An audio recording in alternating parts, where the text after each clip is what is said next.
बालिका मंडल को 1000 रुपया भेंट किया जा रहा है। बहुत बहुत धन्यवाद धन्यवाद।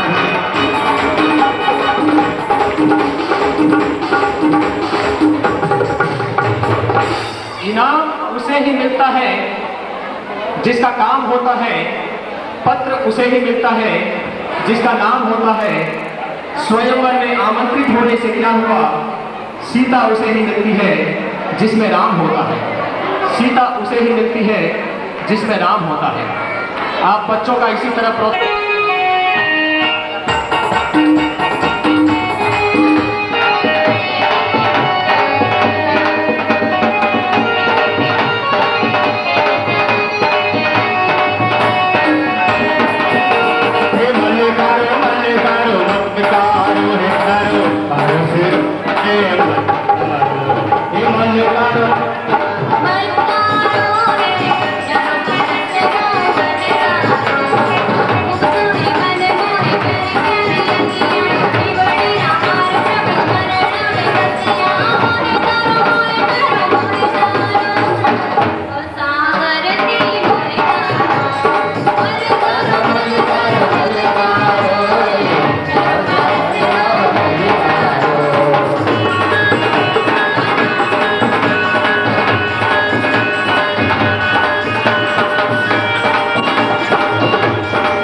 शोरीपुर राज्य का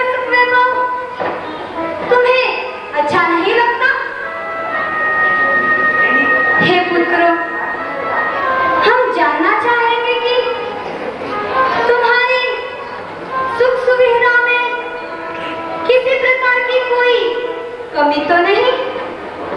नहीं पिताजी, आपके राज्य में मैं ही नहीं, समस्त प्राणी मात्र सुखी है। तो फिर मायूसी का ये साया तुम्हें हर वक्त क्यों घेरे रहता है?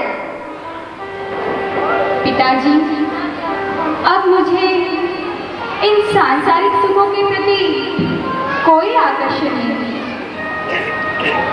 पिताजी, आप नहीं जानते इस संसार की कितनी छोटी रीत है। क्या सुख ऐश्वर्य का भोग ही सच्ची सांसारिकता है? क्या इन सांसारिक सुखों से ही मनुष्य उस परम पद को प्राप्त कर लेता है? नहीं पिताजी, ऐसा नहीं।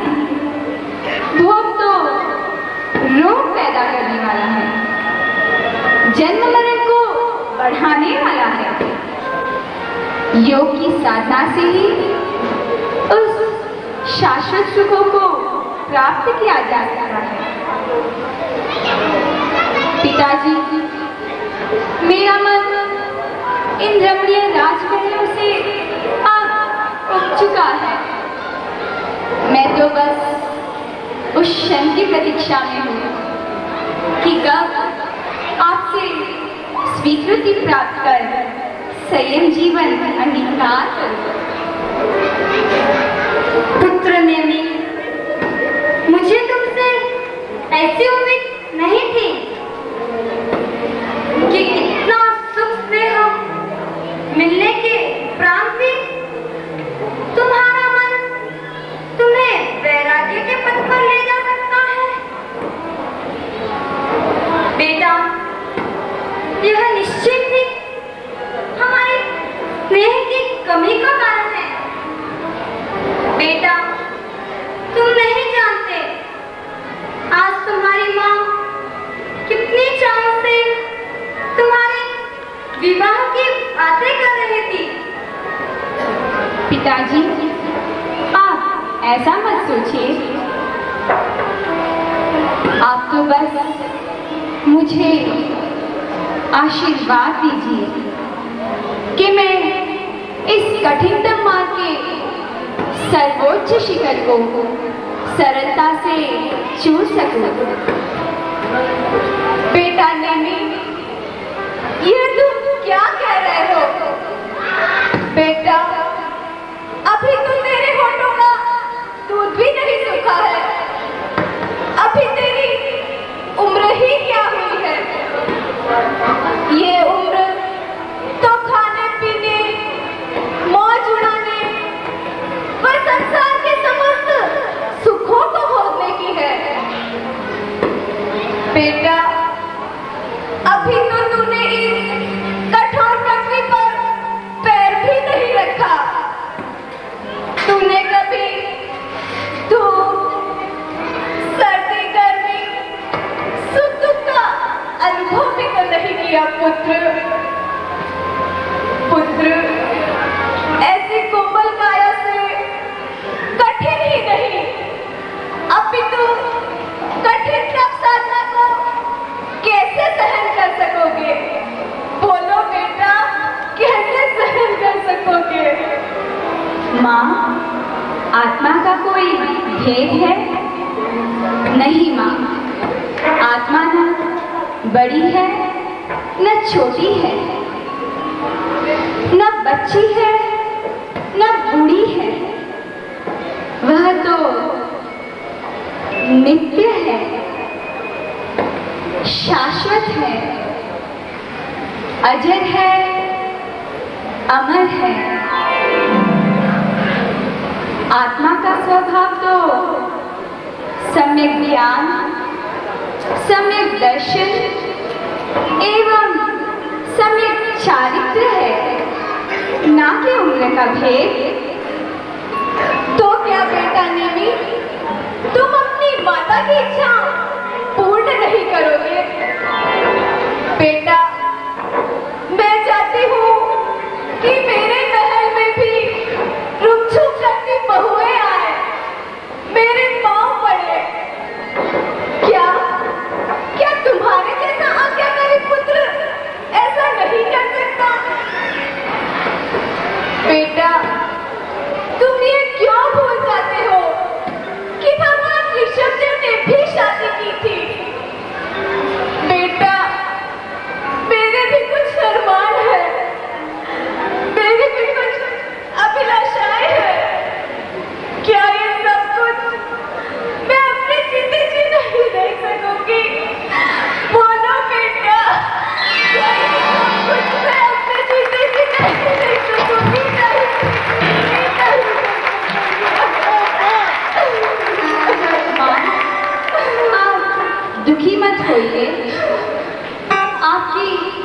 ऐसी ही इच्छा हो तो समय आने पर योग्य कन्या देकर अवश्य ही शादी की स्वीकृति दे दूंगा माँ, दे दूंगा।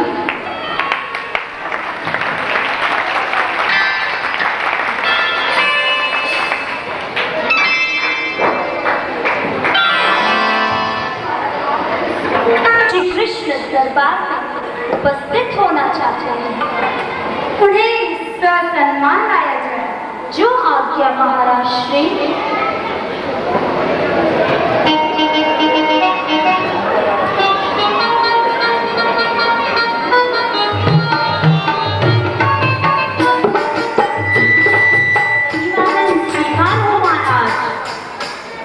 आओ राजकुमार, आज मन में तुमसे मिलने की प्रबल इच्छा थी और तुम आ ही गए। आओ बैठो कृष्ण। कृष्ण, तुम जानते ही हो कि तुम्हारा लघु अरिष्टनेमी विवाह के योग्य हो गया है। हमें तो पूर्ण विश्वास है कि तुम अपनी बुद्धि चातुर्य से विवाह की स्वीकृति प्राप्त करोगे। कृष्ण, नेमी का सांसारिक सुखों के प्रति तनिक भी आकर्षण नहीं है। अब हम धरती ऊपर के करीब आ गए हैं। नेमी की शादी के लिए मन व्याकुल है। कृष्ण, हे राजन, आपकी इच्छा पूर्ण करना मेरा परम कर्तव्य है। मैं आज से ही आपकी आज्ञा शिरोधार्य कर मेरी लघुनाथ अरिष्टनेमी को शादी के लिए तैयार करता हूँ। इस कार्य के लिए आप तनिक भी चिंता न करें। मैं शीघ्र ही खुशी की समाचार लेकर आपके समक्ष लौटूंगा। हे राजन, इस कार्य के लिए मैं अरिष्टनेमी को अपने साथ वेदाचल पर्वत पर बसंत क्रीड़ा हेतु ले जाने की अनुमति चाहूंगा। हाँ श्री कृष्ण, तुम इसे अवश्य ही ले जा सकते हो।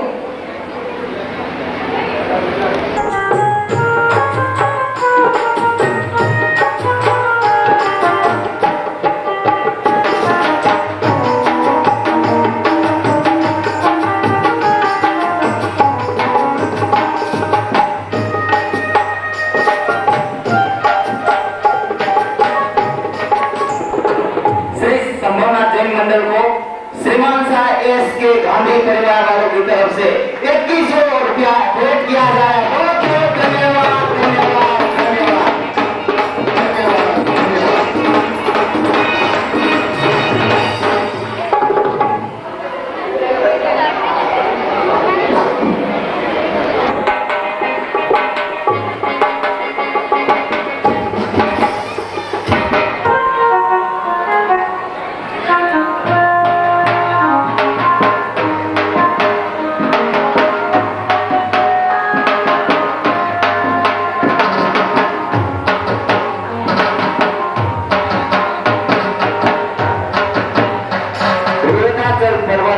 बसंत का सुहावना उपवन। कृष्ण अपनी पत्नियों सहित कुमार अरिष्टनेमी के साथ क्रीड़ा में मग्न है। कोई कुमार पर फूल उछालती है तो कोई कनखियों से उसे तोड़ती है, तो कोई फूलों की मालाएं पहनाती है, तो कोई उसे माथे पर फूलों का मुकुट बनाती है। अभी आगे क्या है देखिए।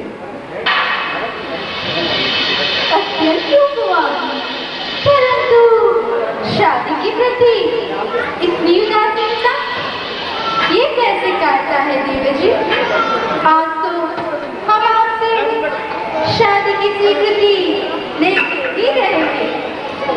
हमें आपका ये अकेलापन अच्छा नहीं लगता। परमात्मा ने तो सुख भोगने के लिए आपको संसार में भेजा है और आप इस तरह वैरागी बनकर घूम रहे हैं, ये तो उचित नहीं है। अब संभालो इस वैरागी को, मैं तो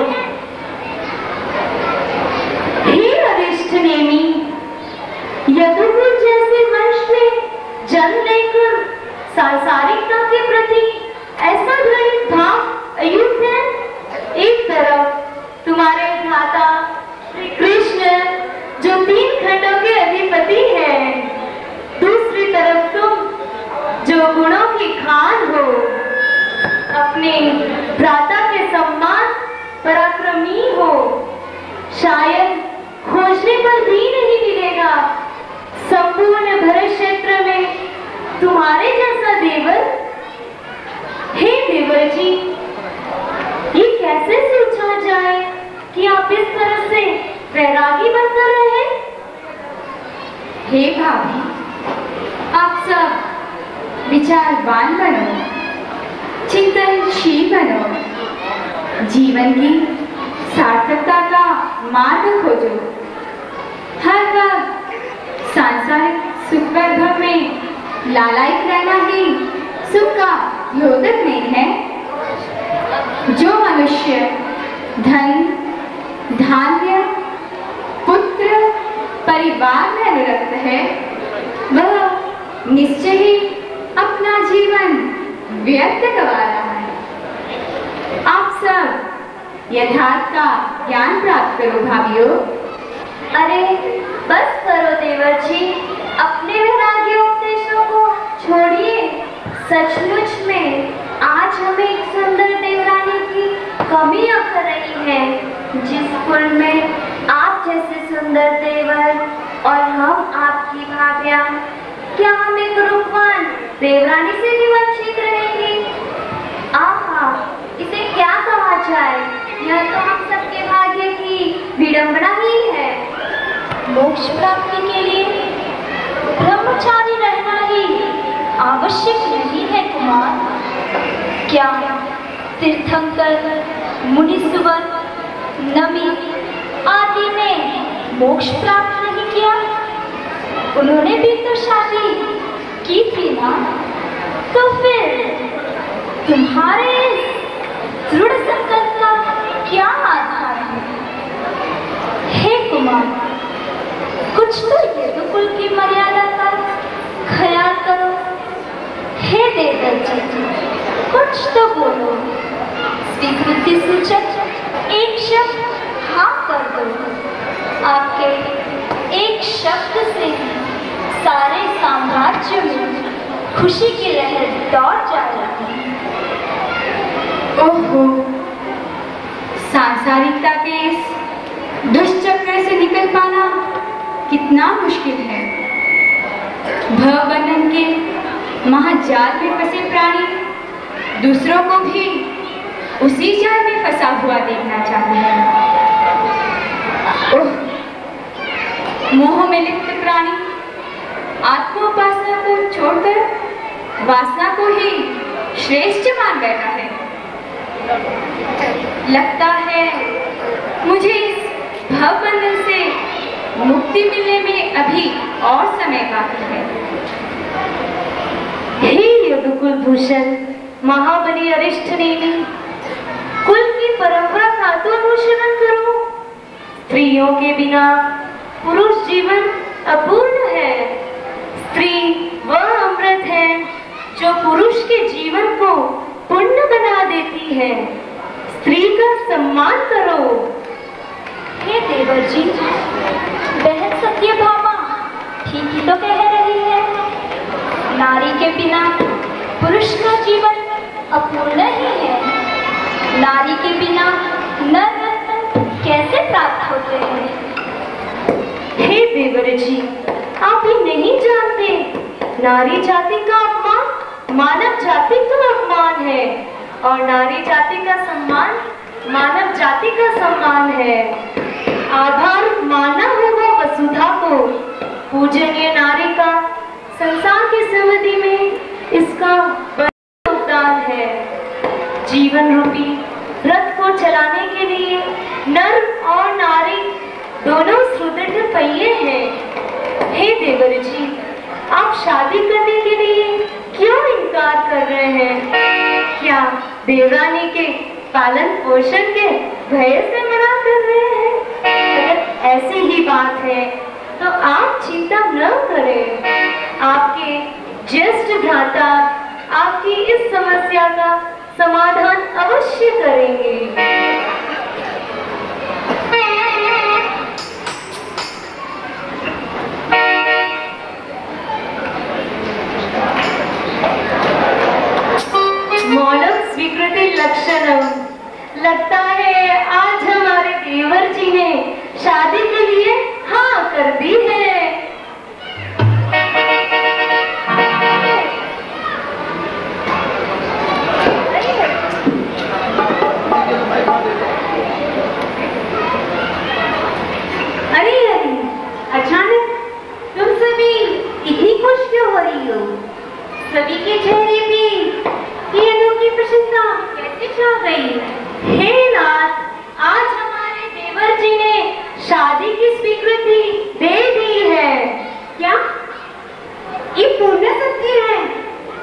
अच्छा, तो चले मेरी योग्य कन्या की तलाश में।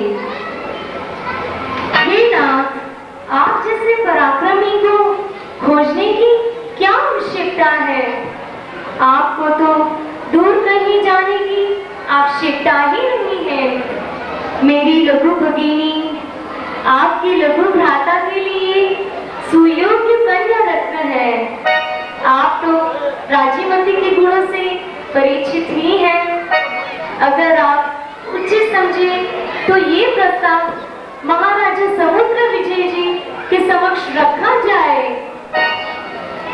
हे प्रिय सत्यभामा, इस उत्तम सुझाव के लिए मैं हृदय से धन्यवाद देता हूँ। तुमने तो हमारा आगे से ज्यादा बोझ हल्का कर दिया। यही तो अर्धांगिनी की अपनी पति के प्रति सच्ची कर्तव्य निष्ठा है। अच्छा, तो अंतपुर की ओर चलते हैं एवं पिता से समुद्र विजय जी को राजकुमार की स्वीकृति की बधाई देते हैं तथा आगे के लिए कार्यवाही करेंगे।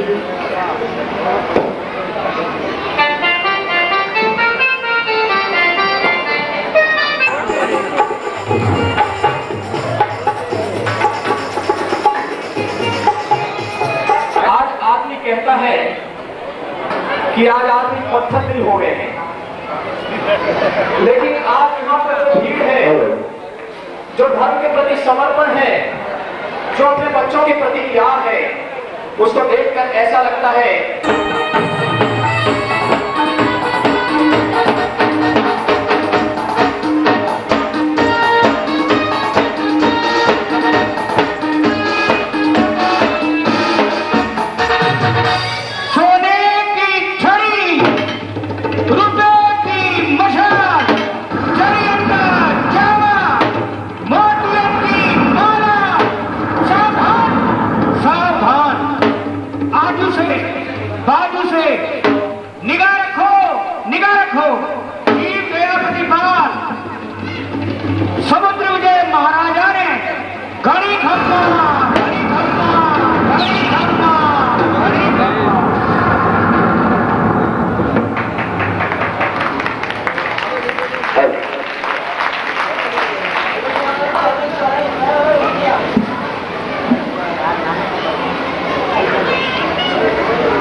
हमें तो पूर्ण विश्वास है कि तुमने अपनी बुद्धि चातुर्य से सफलता प्राप्त कर ली होगी।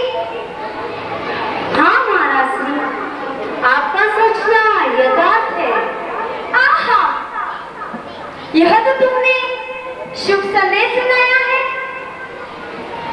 हमें तुम्हारी सफलता पर बेहद प्रसन्नता है। निस्संदेह तुमने जिस कार्य में सफलता प्राप्त की है वह हमारे लिए पुनर्जीवन के समान है। हे वत्स श्री कृष्ण, युगों युगों तक तेरी यह परंपरा इसी तरह बनी रहे। अरिष्ट नेमी को विवाह के लिए तैयार कर तुमने अद्भुत कार्य किया है। अरिष्ट नेमी के विवाह के लिए मैं पल पल तरस रही थी। पुत्र कृष्ण, तुमने मेरे आशादीप को प्रज्वलित कर दिया है। चिरंजीवी रहो पुत्र, परमात्मा सदा तुम्हारा कल्याण करे।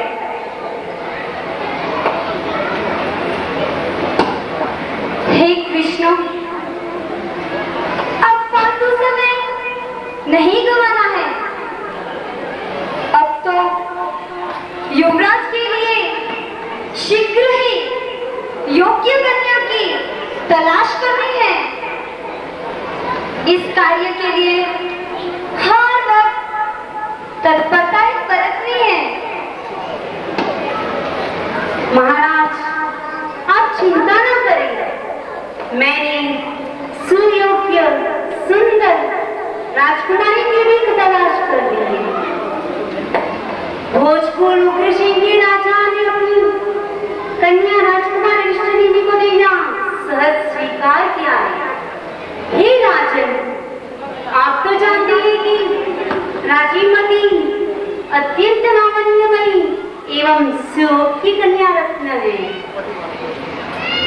हे कृष्ण, यह तो हमें पूर्ण विश्वास है कि तुम्हारे द्वारा किया गया कार्य सर्वोच्च ही होगा। राजा उग्रसेन की लाडली पुत्री राजीमती की गुण महिमा तो हम पहले से ही सुनते आए हैं। राजीमती तो रति की साक्षात प्रतिमूर्ति है। हे कृष्ण, तुम्हारी कार्यदक्षता के लिए किन किन शब्दों का प्रयोग करूं? राजमती व नेम के इस अलौकिक संबंध से मेरा हृदय गदगद हो रहा है। मुझे यह पूर्ण विश्वास है कि नेमी का पानी ग्रहण शीघ्र ही होगा। फिर भी मेरी अधीरता मुझे बेचैन कर रही है। ये नयन न जाने कब से राजकुमार को एक सुसज्जित दुल्हा देखने को अधीर है। हे माताश्री, आपकी व्याकुलता सहज है। मेरा यही प्रयास रहेगा कि मैं जल्दी से जल्दी आपकी आंतरिक अभिलाषाएं पूर्ण करूं। और महारानी शिवा भी, हम सच कहते हैं, राजकुमार की एकांत प्रियता एवं गंभीर मनोदशा को देखकर कभी कभी तो हमें राज्य के भविष्य की भी चिंता होने लगती है। महामंत्री जी, राजकुमार अरिष्टनेमी के विवाह की तिथि के लिए राज ज्योतिषी को शीघ्र ही दरबार में उपस्थित किया जाए। जो आज्ञा महाराज।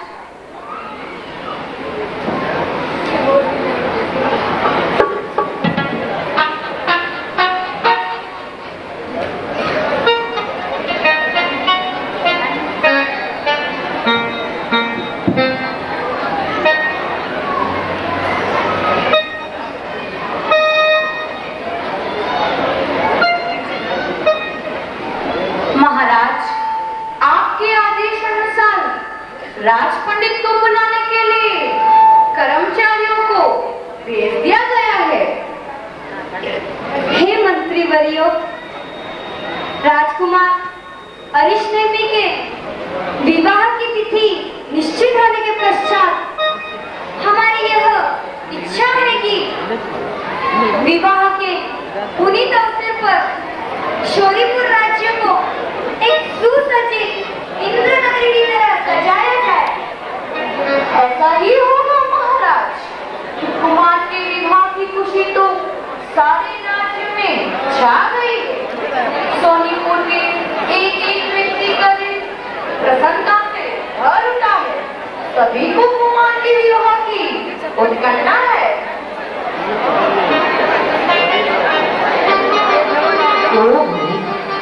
और सोनीपुर महाराज श्री समुद्र जी के लिए इस असमय भला क्यों बुलाया? क्या आपको पता है क्यों बुलाया है? अरे आप महाराज क्या हुक्म करें? राजघर का बुलावा सुनते मेरा पूरा शरीर घर से आप उठता है। कारण की ये राजा लोग जब तक खुश थे तब तक तो सब कुछ किया, पर जब ये नाराज हो जाते हैं तब अपने प्राणों को भी साथ में डाल देते हैं। पर क्या करें, महाराज की आज्ञा का भी पालन करना पड़ता है। चलो चलते हैं राज दरबार में। क्या आप कोई नहीं आना चाहते? पर मुझे तो जाना ही पड़ेगा। जाता हूँ मैं राज दरबार में।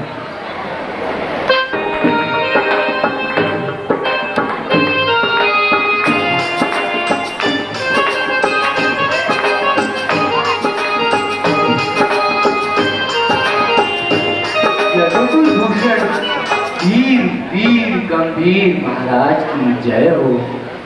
गौरीपुर महाराजानी राज की जय हो। राज पंडित का अभिवादन स्वीकार कर। आज्ञा कीजिए महाराज, आज इस बूढ़े पंडित भला क्यों याद किया गया?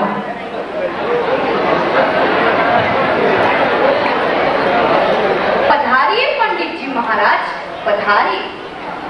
महाराज समुद्र विजय जी के दरबार में आपका स्वागत है। पधारिए, आसन ग्रहण कीजिए।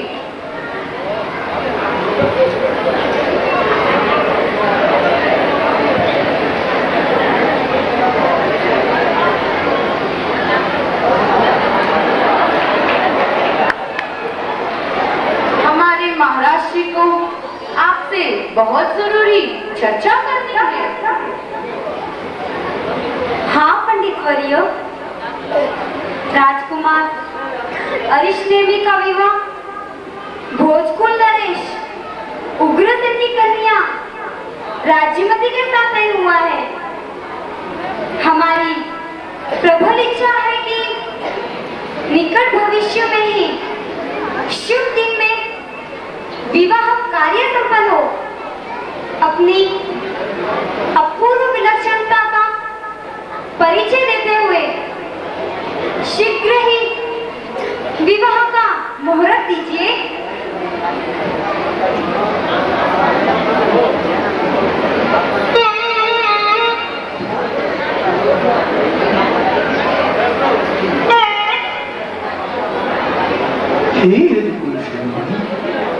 आप बड़े ही पुण्यशाली पुरुष हैं।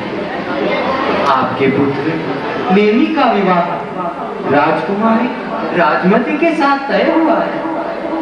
यह जानकर मुझे हार्दिक प्रसन्नता है।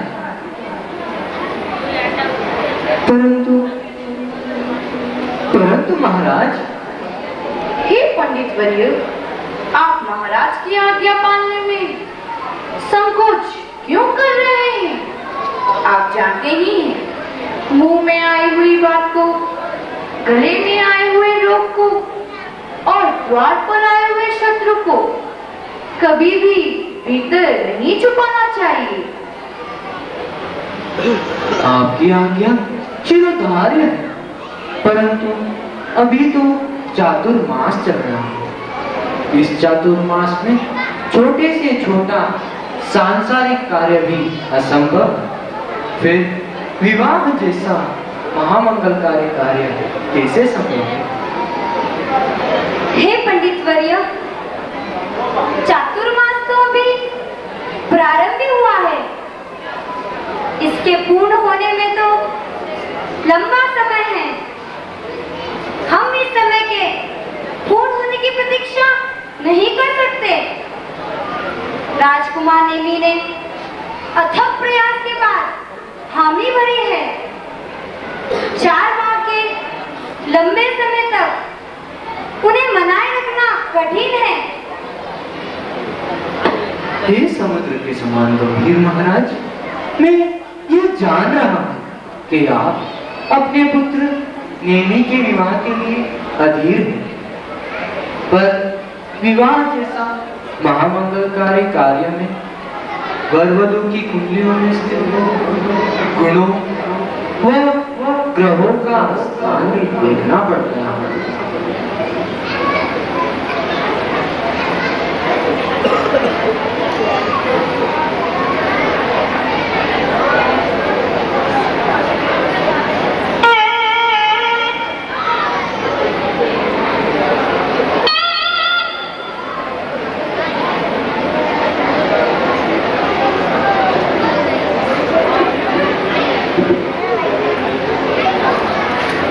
हे महाराजा महाराज, राजकुमारी देवी की कुंडली में श्रेष्ठ गुणों से युक्त है।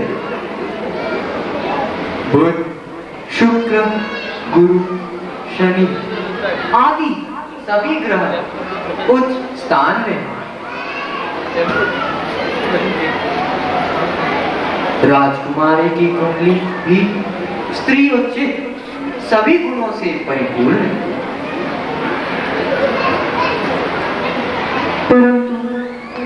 परंतु महाराज, इन दोनों की कुंडलियों में राजयोग सांसारिक सुखों का कोई योग ही नहीं दिखाई दे रहा। फिर मैं इन दोनों के मिलन का मुहूर्त कैसे दूं महाराज? ये ज्योतिषाचार्य, समय और परिस्थिति को ध्यान में रखते हुए पांडित्य का प्रदर्शन करो। खोजने से कहाँ शायद कोई अच्छा मुहूर्त निकल ही जाएगा। अच्छा, तो आप सभी की इच्छा को देखते हुए मैं यह कोशिश करूंगा कि इस असंभव कार्य को भी संभव कर सकूं।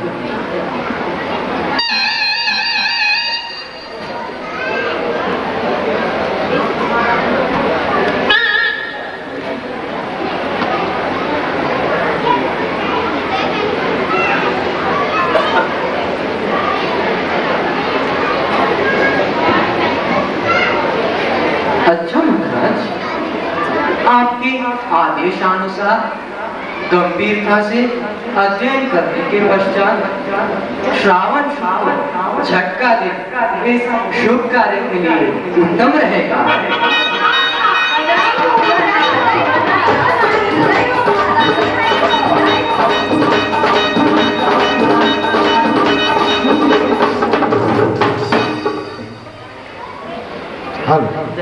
राजा व पूरा दरबार खुशी से झूम उठता है और राजा अपने हाथों द्वारा पंडित वर्य का बहुमान कर रहे हैं। आओ महादेव।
देखो इनकी लंबी चोटी कंधों तक लटकाए,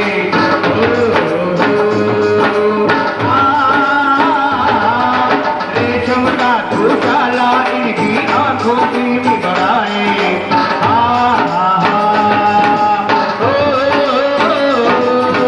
आओ भाई बहनों आओ देखो ना, ये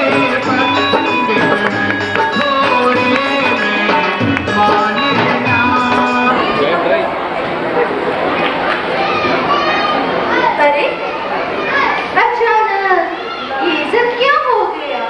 पापा कल तक तो शादी की कोई चर्चा ही नहीं थी और आज शादी की तैयारियां जोरों शोरों से चल रही है।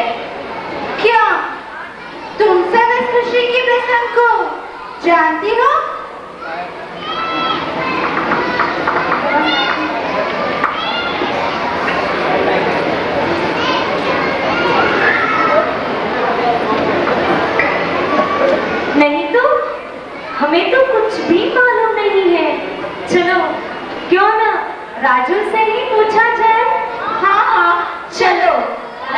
से ही पूछा जाए।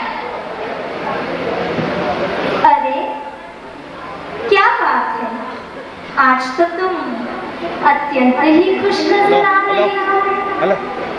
क्या अचानक ही शादी का प्रसंग हो आया? हमसे भी खुशी छुपाई जा रही है। कोई बात नहीं, हमने भी ये जान लिया है कि हमारी प्रिय सखी राजू अब शीघ्र ही दुल्हन बनने जा रही है। ठीक कहती दया, तुमने ऐसा असंगत क्या देखा? या सोचा कि आत्मीय जगत से भी खुशियाँ छुपाई जाती है? जीवन का एक एक पल तो हमारा साथी व्यतीत होता है। तुमसे मैं क्या छुपाऊंगी? सच में तुम लोगों के शंकित मन को देखकर मुझे अत्यंत दुख हो रहा है। सच, इससे मेरे हृदय को गहरा आघात पहुंचा है। हे प्रिय सखी राजू, कुछ तो बताया होगा तुम्हें। कैसे है यदुवंश की राजकुमार अरिष्टनेमी? लगता है इसके पूर्व तूने उन्हें कहीं नजर चुराकर देखा है। हे सखी, तुम्हारे सुंदर मुखड़े के भावों से तो ऐसा प्रतीत हो रहा है कि तुम राजकुमार नेमी के बारे में पूर्णता ही चिर परिचित हो। आहा, मैत्री के मधुर संबंधों में भी दुर्भाग। तुम जैसी सखी भी ऐसा कर सकती है, यह देखकर आज मुझे आश्चर्य हो रहा है। अब तक के जीवन का पल पल तुम्हारे साथ बीता है। मेरा पूरा जीवन तुमको समर्पित करके चली। मेरा एक भी कदम तुम लोगों के बिना आगे नहीं बढ़ा, और फिर भी तुम लोगों के मन में संदेह है। हे सखीवृंद, भोजकुल की परंपरा को तोड़कर कहाँ तक संभव है कि मैंने किसी राजकुमार पर अपनी दृष्टि डाली? अरे क्या सचमुच आप लोगों ने यदुवंश राजकुमार के बारे में नहीं सुना? सच, तुम सब कुछ अनुभव से बातें कर रहे हो। संपूर्ण भरत क्षेत्र में जिनके रूप और गुणों की चर्चा हो, उनके प्रति जिज्ञासा, उसे तो हर कोई सहज ही स्वीकार कर लेगा। हे सुरसुंदरी, तुम ठीक कह रही हो। अरिष्टनेमी को आज कौन नहीं जानता। उसकी रूप सौंदर्य की महिमा विजयनगर के प्रत्येक युवक युवती की जुबान पर है। तुम लोग अपरिचित हो तो मुझसे जान लो। राजकुमार अरिष्टनेमी श्यामवन की होते हुए भी अत्यंत मनमोहक है। उनकी मुखाकृति व उनका तेज सभी के चित्त को आकर्षण किए बिना नहीं रहता। 1008 लक्षणों के धारक, 52 कलाओं में निपुण, सुडौल शरीर वाले, बड़े ही सुंदर है। सखी राजू कुमार का बड़ा ही मधुर स्वर है। हे सखीवृंद, विश्वास करो, सखी मधुमालती ने जितना कुछ बताया है वही मैं जानती हूँ। मुझे यदुवंश राजकुमार के बारे में पहले कोई जानकारी नहीं थी। इससे पूर्व मैं अनभिज्ञ थी। इस मामले में मैं सर्वथा निर्दोष हूँ। हे सखियों, अब लक्ष्य देना निकट ही आ गई है। यह प्रसंग तुम सबके लिए हर्ष का विषय बने। तुम सबकी प्रसन्नता में ही मेरा वर्ण सार्थक होगा। चलो सखी वृंद, हम सब ऊपर चले। प्रिय सखी को दुल्हन बनाकर जीवन के क्षणों को सार्थक करें।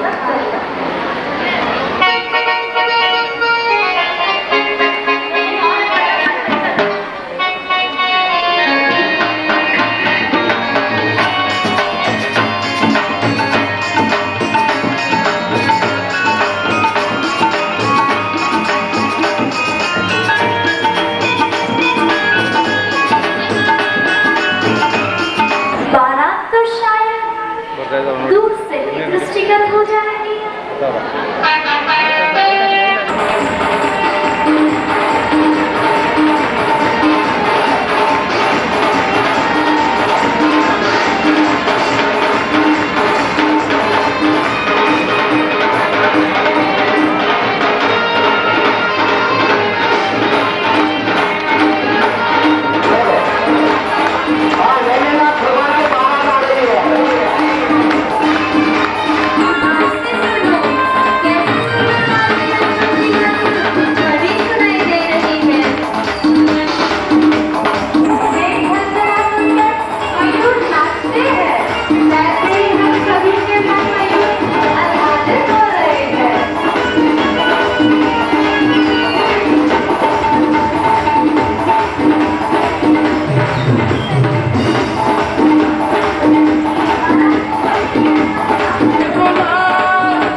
दृश्य देखकर आनंद विभोर हो रही।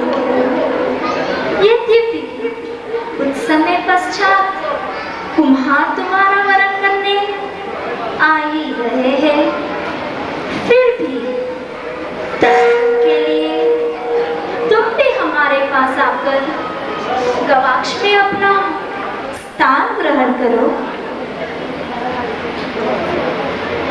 हे सखी वृंद, प्रियतम की प्रतीक्षा का तो अनूठा ही आनंद है।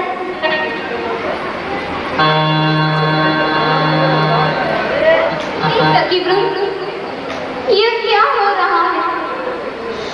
खुशी की इस पुनीत बेला में दाहिनी